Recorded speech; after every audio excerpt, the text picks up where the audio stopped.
more human, a lot more neighborhood. Years ago, before the air conditioner, when it got real hot in the summertime, people threw their mattresses out on the fire escapes here, slept out here during the hot summer times.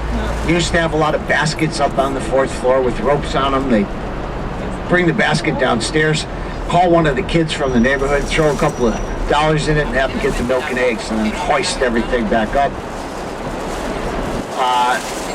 Columbia University looking to declare eminent domain on all of this. They claim that all of this land is theirs. They want to extend Columbia University. In a short while, we'll be on a street, the old street part of Manhattanville years ago. Next stop coming up is for Madame Alexander's Toy Factory and Toy Museum, as well as Dinosaur Barbecue. If you have a hankering for some gigantic food this time of day, you might consider going to Dinosaur Barbecue. Been in there only once. As far as I know, they really don't serve dinosaur. It is actually ribs, beef, chicken, great macaroni and cheese. This is part of the elevated railroad tracks here to the left of you. Now our subways run there. But years ago, gentleman Dwight Clinton also opened up the Erie Canal uptown. And when they brought goods back and forth down to our Riverport, they went on the Harlem, New York Railway. But gonna make a little turn here into Manhattanville. This originally was called Manhattanville. It used to be the old meat packing district up here. Now, not automobile work. There's a subway behind us. Nobody looking for Madame Alexander's Toy Factory, Toy Museum. No. Nobody going to Dinosaur Barbecue. This is Madame Alexander's right here to the right. As you notice, she doesn't have a big sign on the building because this building is historically preserved.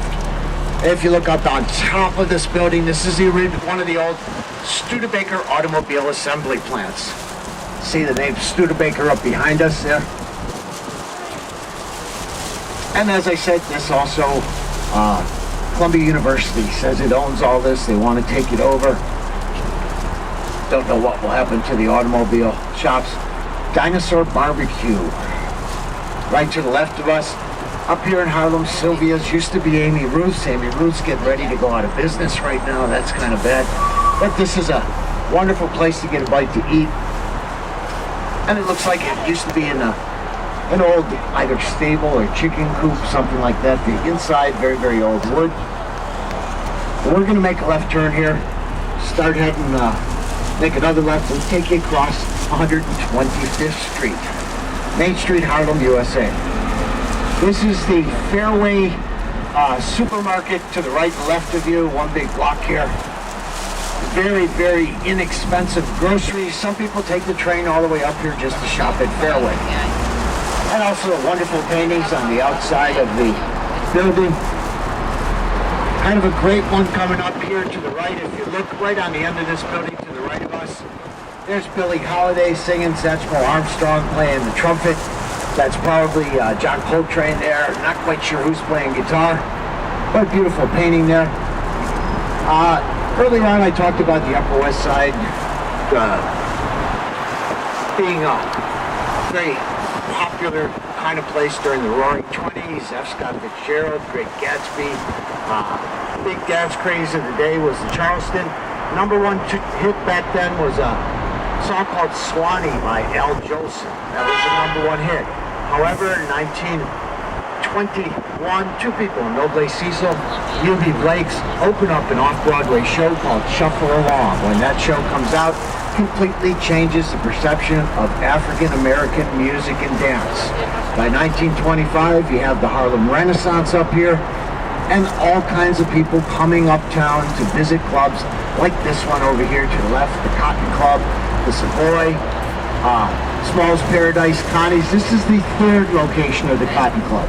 First one was up on 165th Street, then they brought it downtown to Midtown, and now it's up here. This is open, they got great shows. You can still come up to Harlem, go to the Cotton Club, But Harlem Renaissance here in 1925. This is the Sheffield Dairy Building to the right of us. This is where some of the first pasteurized milk was made in New York. And they used to have the stables right over here on the left-hand side. Very easy to get people fresh milk every morning if you got your horses right next door to where you make the milk. They say that they stored radioactive material there when they did the Manhattan Project. I don't have the Geiger counter though, so I've never been able to really check that out for sure.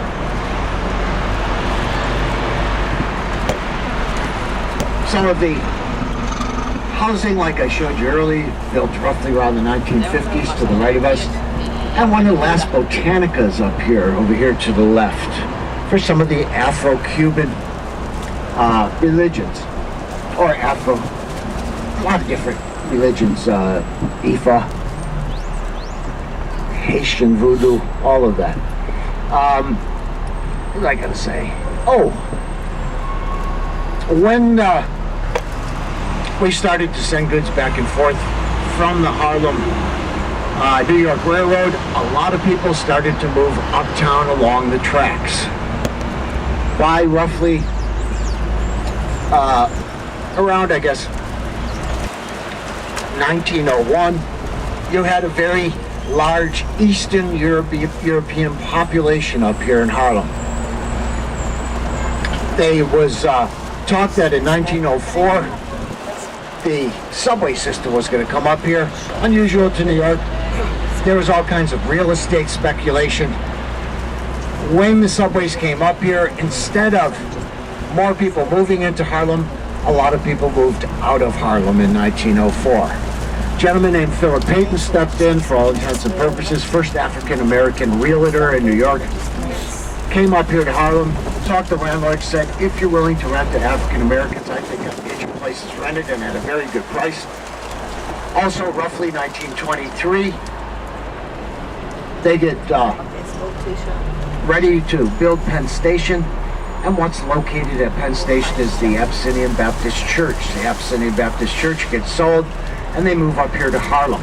A lot of people moved up here to Harlem, came here following their congregations. This is a city of churches up here. And tomorrow, a lot of people coming, a lot of gospel churches up here, and churches of all different kinds of denominations.